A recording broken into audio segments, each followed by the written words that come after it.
ഇന്നത്തെ വീഡിയോയിൽ നമ്മൾ ഡിസ്കസ് ചെയ്യാൻ പോകുന്നത് ജാങ്കോയിലെ മോഡൽസിനെ കുറിച്ചാണ്. ജാങ്കോ മോഡൽസ് എന്ന് പറയുമ്പോഴത്തേനും നമുക്ക് ഡാറ്റാബേസിൽ ഒരു ടേബിൾ ക്രിയേറ്റ് ചെയ്യണം. അതിനെന്ന് പറഞ്ഞാൽ നമുക്ക് SQL ക്വറി യൂസ് ചെയ്തിട്ട് ഡാറ്റാബേസിൽ ടേബിൾ ക്രിയേറ്റ് ചെയ്യാം. പക്ഷെ ജാങ്കോയിൽ നമുക്ക് ഇത് ഇച്ചിരി കൂടി സിംപ്ലിഫൈ ആയിട്ട് ജാങ്കോയുടെ ഇപ്പൊ നമ്മൾ ഏതാണ് ആപ്പ്, ഏത് ആപ്പിലാണ് നമുക്ക് ഇപ്പൊ ഒരു ടേബിൾ വേണ്ടത്, ആപ്പിന്റെ മോഡൽസ് ഡോട്ട് VYയിൽ നമുക്ക് എന്ത് ചെയ്യാം, ഒരു മോഡൽ ക്രിയേറ്റ് ചെയ്യാം. അതായത് മോഡൽ എന്ന് പറയുമ്പോൾ ഒരു ക്ലാസ് ആണ്, അതായത് പൈത്തൺ ക്ലാസ് ആണ്. ആ ക്ലാസ് ക്രിയേറ്റ് ചെയ്തതിനു ശേഷം നമുക്ക് ജസ്റ്റ് ഒന്ന് മൈഗ്രേറ്റ് ചെയ്ത് കൊടുത്തു കഴിഞ്ഞാൽ നമുക്ക് ഓട്ടോമാറ്റിക്കലി നമ്മുടെ ബാക്കെൻഡിൽ നമ്മുടെ ഡാറ്റാബേസിൽ കണക്ട് ചെയ്തേക്കുന്ന ഡാറ്റാബേസിൽ നമുക്കൊരു ടേബിൾ ക്രിയേറ്റ് ചെയ്ത് തരും. അതായത് ഓരോ മോഡലും, അതായത് ഓരോ ക്ലാസ് എന്ന് പറഞ്ഞാൽ കറസ്പോണ്ടിങ് ഒരു ഡാറ്റാബേസിൽ ഒരു ടേബിൾ ആയിട്ടായിരിക്കും വരുന്നത്.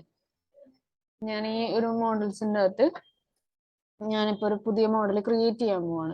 മോഡൽ ക്രിയേറ്റ് ചെയ്യാൻ വേണ്ടിയിട്ട് ഞാനിപ്പോ ക്ലാസ്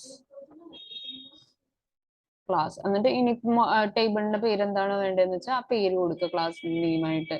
ഞാൻ ഞാൻ ബുക്സ് എന്ന് പറഞ്ഞ ടേബിൾ നെയിം ആണ് കൊടുക്കുന്നത്. റൗണ്ട് ബ്രാക്കറ്റിന്റെ ഉള്ളിൽ ഒരു ക്ലാസ് ഇൻഹെറിറ്റ് ചെയ്യണം. അത് മോഡൽ എന്ന് പറയുന്ന ക്ലാസ് ആണ്. എന്ന് പറഞ്ഞു കഴിഞ്ഞാൽ നമ്മുടെ ഫീൽഡിന്റെ കൺസ്ട്രെയിൻസ് എങ്ങനെയൊക്കെയാണ് വരുന്നത്, അല്ലെങ്കിൽ ഇപ്പൊ നമുക്ക് ആ ഒരു ഫീൽഡിന് എന്താണ് ഒരു പർട്ടിക്കുലർ ഡാറ്റ ടൈപ്പ്, അതൊക്കെ കൊടുക്കാൻ വേണ്ടിയിട്ടാണ് നമ്മൾ ഇങ്ങനെ കൊടുക്കുന്നത്. ഞാനിപ്പോ ടൈറ്റില് എന്ന് പറഞ്ഞ ഒരു ഇത് കൊടുത്തു. ടൈറ്റിലിൻ്റെ അകത്ത് മോഡൽ ഡോട്ട്, അത് ഏതാണ് ഫീൽഡ് ടൈപ്പ്, ഡാറ്റ ടൈപ്പ് ഏതാണെന്ന് വെച്ച് കഴിഞ്ഞാൽ ഒരു ഫീൽഡ് ടൈപ്പ് ക്യാരക്ടർ ഫീൽഡ് ആണെങ്കിൽ ക്യാരക്ടർ ആണെങ്കിൽ ഇപ്പൊ എന്റെ ക്യാരക്ടർ ആയതുകൊണ്ട് ഞാൻ ക്യാരക്ടർ ഫീൽഡ് കൊടുത്തു. ഞാൻ മാക്സിമം ലെങ്ത്തും കൂടി ഞാൻ അവിടെ കൊടുക്കുകയാണ്. മാക്സിമം ലെങ്ത് ഞാനൊരു 100 ക്യാരക്ടേഴ്സ് വെച്ചിട്ട് സെറ്റ് ചെയ്തു. ഇനി അടുത്തതെന്ന് പറഞ്ഞു കഴിഞ്ഞാൽ എനിക്ക് വേണ്ടത് ഓതർ നെയിം ആണ്. അത് തന്നെ കോപ്പി പേസ്റ്റ് ചെയ്യാണ്.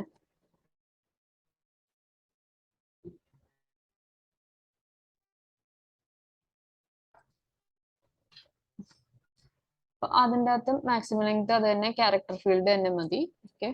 ഇനി അടുത്തതെന്ന് പറയുമ്പോഴത്തേന് എനിക്ക് വേണ്ടത് ഡിസ്ക്രിപ്ഷൻ ആണ്. DESC എന്നാണ് ഫീൽഡിന്റെ നെയിം കൊടുക്കുന്നത്. DESC എന്ന് പറഞ്ഞ ഫീൽഡിന്റെ നെയിം കൊടുത്തു. ദെൻ ക്യാരക്ടർ ഫീൽഡ് അല്ല, എനിക്ക് അവിടെ ടെക്സ്റ്റ് ഫീൽഡ് ആണ് വേണ്ടത്.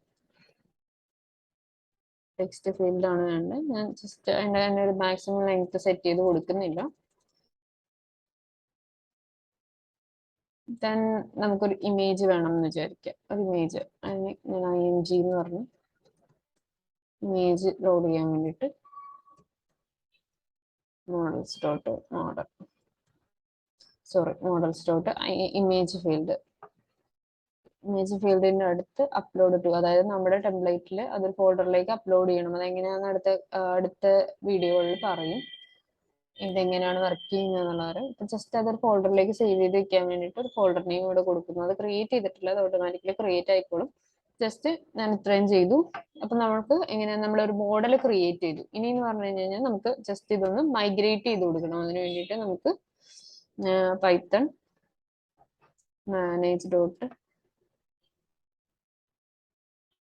py make migrations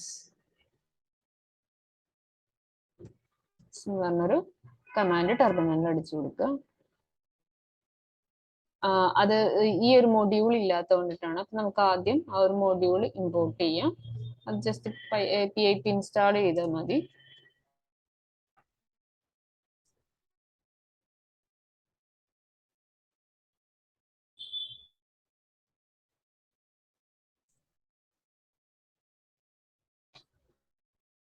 ഓക്കെ, അത് ഇൻസ്റ്റാൾ ആയിട്ടുണ്ട്.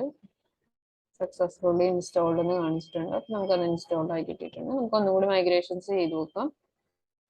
അത് അഗൈൻ നമ്മുടെ ഇമേജ് ഫീൽഡ് കൊടുക്കുമ്പോഴത്തേനും പില്ലോ എന്ന് പറയുന്ന ഒരു പാക്കേജ് കൂടെ നമുക്ക് വേണം. അപ്പൊ അത് പില്ലോ എന്ന് പറയുന്ന പാക്കേജ് ഇല്ലാത്തതുകൊണ്ടിട്ടാണ്. ജസ്റ്റ് ഈ കമാൻഡ് ഒന്ന് കോപ്പി പേസ്റ്റ് ചെയ്താൽ മതി, റൺ ചെയ്താൽ മതി.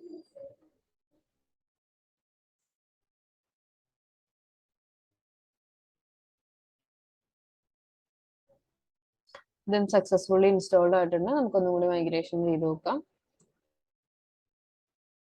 ഓക്കെ, നമുക്ക് ആ മോഡലിന്റെ ഇത് ക്രിയേറ്റ് ചെയ്തിട്ടുണ്ടെന്ന് പറയുന്നത്. ഇനി നമുക്ക് മൈഗ്രേറ്റും കൂടെ ചെയ്യാം. Python manage dot py migrate എന്ന് പറയുന്ന ഒരു കമാൻഡ് കൂടി കൊടുക്കാം. ഓക്കെ, അതും ആയിട്ടുണ്ട്. ഇനി നമുക്ക് ഡാറ്റാബേസിൽ ടേബിൾ ക്രിയേറ്റ് ചെയ്യോ ഓട്ടോമാറ്റിക്കലി അത് അവിടെ ക്രിയേറ്റ് ആയോ എന്നുള്ള കാര്യങ്ങൾ ഒന്ന് ചെക്ക് ചെയ്ത് നോക്കാം. അതിനുവേണ്ടി പി ജി അഡ്മിൻ ഓപ്പൺ ചെയ്യുക. നമ്മുടെ ഇതിൻ്റെ അകത്ത് DBൻ്റെ അകത്ത് DB ലിബ് ആണ് നമ്മുടെ DB ലിബ്. സ്കീമാസ് ഓപ്പൺ ചെയ്യുക. അതിനകത്ത് പബ്ലിക്കിനകത്ത് ടേബിൾസ് എന്ന് പറയുന്ന ഒരു സെക്ഷൻ ഉണ്ട്. അതിനകത്ത് നമ്മൾ നേരത്തെ നോക്കുമായിരുന്നു, നമ്മൾ ക്രിയേറ്റ് ചെയ്യുന്ന സമയത്ത് ആ ടേബിൾസ് 0 ആയിരിക്കും. ഇപ്പൊ നമുക്കൊരു 11 ടേബിൾ ക്രിയേറ്റ് ചെയ്തിട്ടുണ്ട്. അതെന്ന് പറഞ്ഞാൽ ആദ്യം നമ്മുടെ ഡാറ്റാബേസ് കണക്ഷൻ കൊടുക്കുമ്പോൾ തന്നെ ക്രിയേറ്റ് ചെയ്യുന്ന ഒരു 10ഉം പിന്നെ നമ്മുടെ ലൈബ്രറി ബുക്സും അതാണ് വന്നിരിക്കുന്നത്. അത് ഞാനൊന്ന് ജസ്റ്റ് വ്യൂ ചെയ്യാനായിട്ട് നോക്കുവാണ്. നമ്മൾ നോക്കുവാണെങ്കിൽ ഐഡിയ അത് ഓട്ടോമാറ്റിക്കലി അത് ഉണ്ട്, ഐ മീൻ ക്രിയേറ്റ് ചെയ്തതാണ്. Then title, author, description, image, അത് എന്തൊക്കെയാണ് ഫീൽഡിന്റെ ടൈപ്പ് എന്നുള്ള കാര്യങ്ങളൊക്കെ വന്നിട്ട് നമുക്കൊരു ടേബിൾ, എംപ്റ്റി ടേബിൾ ഇവിടെ ക്രിയേറ്റ് ആയി വന്നിട്ടുണ്ട്. അതായത് നമ്മളൊരു മോഡൽ ക്രിയേറ്റ് ചെയ്തിട്ട് അതിനെ ഒന്ന് മൈഗ്രേറ്റ് ചെയ്ത് കൊടുത്തു കഴിഞ്ഞാൽ നമുക്ക് ഓട്ടോമാറ്റിക്കലി ബാക്ക് എൻഡിൽ ഒരു ടേബിൾ ക്രിയേറ്റ് ആയിക്കോളും.